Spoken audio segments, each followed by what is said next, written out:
রোহন, দেখো আমাদের নতুন প্রতিবেশী। মা, ওই দেখো বাবা। আমি ওপরে যাচ্ছি, তুমি লাগেজটা নিয়ে এসো। তুমি যাও, আমি আসছি।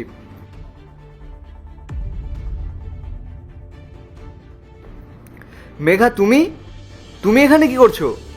তুমি জানো না আমি তোমার নতুন প্রতিবেশী। আরে কি ফালতু কথা বলছো? আসলে তোমার ছেলে তোমার সাথে দেখা করতে চাইছিল, আর আমিও চাই তুমি ওর দায়িত্বগুলো ঠিকঠাক করে পালন করো। আমি তো প্রত্যেক মাসে টাকা পাঠাই ওর জন্য। ওইটুকু টাকাতে সংসার চলে না, আর ওর পড়াশোনা তো ছেড়েই দিলাম।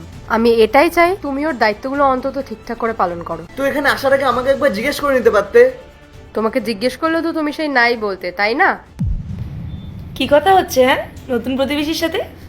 আরে না না, কিছু না। এই ওনারা কবে এখানে এসেছেন তাই জিজ্ঞেস করছি। হাই, আমি পায়েল, ওর ওয়াইফ। আমি মেঘা, আর এটা আমার ছেলে। আচ্ছা, আর ওর বাবা? ও আসলে বিজনেসের কাজে একটু বাইরে থাকে।